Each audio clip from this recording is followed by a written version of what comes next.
Ulam namin, linatik na kalabasa. Tapos nilagyan ko ng tanglad para mabango.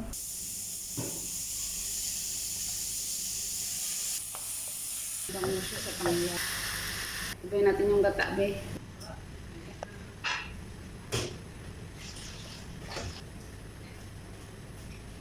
Ibigay na natin yung malunggay natin.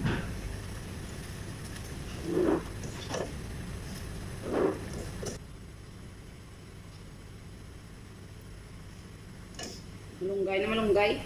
Ito yung ulam namin, no, latik, tapos isda. Tanghalian kami at 5 o'clock. Tanghalian. Magkain kayo, bibi. Ayan yung ulam namin, latik. Kain na kami. Tikman natin ang luto natin. Pustahan natin. Gulay. Pasado na rin sa kanin. Wala pang lasa. Parang sa bahay lang kami ba? Yung pagkat na yun eh.